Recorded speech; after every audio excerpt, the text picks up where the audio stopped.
बड़ी खबर आपको बताएं, कारोबारियों को जीएसटी में आ रही दिक्कतों को दूर करने के लिए कई बदलाव किए जा सकते हैं और सूत्रों के हवाले से खबर यह आ रही है कि जीएसटी रिटर्न को अब तक 3 महीने में भरना होगा। अब 3 महीने में भरना होगा, जो अभी हर महीने भरा जाता है। कारोबारियों की लंबे समय से यही मांग थी कि थोड़ा बहुत नियमों में ढील दी जाए, उनको परेशानी हो रही है। दूसरा बड़ा बदलाव है रिवर्स चार्ज मैकेनिज्म, जिसे लेकर छोटे कारोबारी काफी नाराज हैं। इस नियम को भी आसान किया जाएगा। HSN कोड और इनपुट टैक्स क्रेडिट के नियमों को भी आसान किया जाएगा और इन सभी पर फैसला 6 अक्टूबर को होने वाली जीएसटी काउंसिल की बैठक में किया जाएगा। तो तमाम ऐसे बदलाव जिसकी मांग कुछ लंबे समय से कर रहे थे तमाम कारोबारी, और उनको ही आसान किया गया है और 6 अक्टूबर को जीएसटी काउंसिल की बैठक में इस पर फैसला संभव है। तो आपको बताएं कि किस तरीके से जीएसटी नियमों में ऐसे ढील देने से अब कारोबारियों के लिए आसानी सामने आ सकती है। देखिए 6 अक्टूबर को जो बैठक होने जा रही है उसमें इनपुट टैक्स क्रेडिट को आसान बनाया जाएगा। सूत्रों के हवाले से जो खबर आ रही है, 3 महीने में एक बार रिटर्न भरना होगा, जो कि हर महीने रिटर्न भरने का नियम पहले बनाया गया था। तो जीएसटी में आ रही दिक्कतों को दूर करने के लिए कई बदलाव किए जा सकते हैं और जीएसटी रिटर्न को अब 3 महीने में भरना होगा, जो अभी हर महीने में भरा जाता है। इनपुट टैक्स क्रेडिट को आसान बनाया जाएगा, जिसको लेकर कारोबारियों की काफी लंबे समय से मांग थी। क्या बड़े बदलाव है? 1 महीने की बजाय 3 महीने में रिटर्न भरने पर फैसला हो सकता है। रिवर्स चार्ज मैकेनिज्म के नियमों को आसान भी किया जाएगा, ये एक बड़ा बदलाव। HSN कोड में भी राहत दी जा सकती है।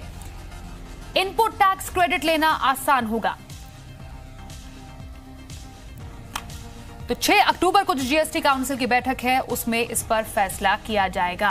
तो क्या जीएसटी की मुश्किलें कम होंगी? काफी समय से जो कारोबारी थे उनकी बैठक भी हुई और ये अलग अलग मुद्दों पर मांग की गई। मेरे सहयोगी केतन जोशी से ही बात करते हैं। केतन, तो साफ तौर पर जिन जिन मांगों पर बार बार कारोबारी अपनी आवाज उठा रहे थे वो अब उनकी मुश्किल आसान होने जा रही है।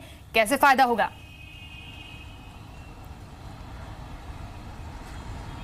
देखिए, दिवाली पर एक बहुत बड़ी हम कह सकते हैं कि गिफ्ट देने वाला है केंद्र सरकार जीएसटी को लेकर, क्योंकि अब तक पूरे देश में कहीं ना कहीं ये आवाज़ उठती आई है कि जीएसटी की जो मैकेनिज्म है वही ठीक से काम नहीं कर रहा है। तो सबसे बड़ा बदलाव जो हमें सूत्रों के आधार पर जानकारी मिली है, जो कि जीएसटी काउंसिल से जुड़े हुए हैं, उनका कहना है कि जो हर महीने जो 20 तारीख को भरना पड़ता था जो रिटर्न, वो अब बढ़ाकर क्वार्टरली कर दिया जाएगा। मतलब कि इसमें से कई सारी समस्याएं दूर हो जाएगी। मान लो कि आप 2 दिन भी लेट करते हैं तो आपको पेनल्टी लगनी शुरू हो जाती थी, तो ये मसला ही यहाँ पर ख़त्म हो जाएगा।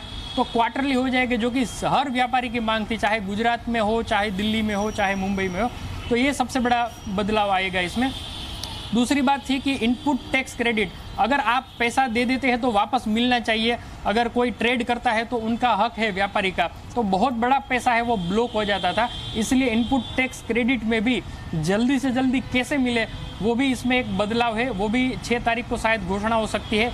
दूसरा ये है कि अगर अनरजिस्टर्ड जो व्यापारी है वो रजिस्टर्ड व्यापारी को माल बेचता है तो रिवर्स चार्ज मैकेनिज्म उनके ऊपर लग जाता है। हालांकि ये बिल्कुल तय नहीं कि ये बिल्कुल हट जाएगा, लेकिन उसमें आसानी कर दी जाएगी ताकि छोटा व्यापारी जो कि 20 लाख के दायरे के अंदर आता है वो भी व्यापार कर पाएगा, और जिनसे वो माल खरीद रहा है जो बड़ा व्यापारी जो रजिस्टर्ड है उनको भी कोई तकलीफ न हो। तो कुल मिलाकर हम कह सकते हैं कि जो मांग उठ रही थी पूरे देश से व्यापारियों की, उन पर सुन लिया है अब जीएसटी काउंसिल ने। और IRS के बड़े अधिकारी भी गुजरात का दौरा करके अभी गए हैं, जो कि पूरे देश में अब जाने वाले हैं। 6 अक्टूबर का पहले ही कई सारी तमाम फैसलों पर, तमाम जो मुद्दे हैं उन पर फैसला संभव है। बहुत शुक्रिया केतन इस पर और जानकारी देने के लिए।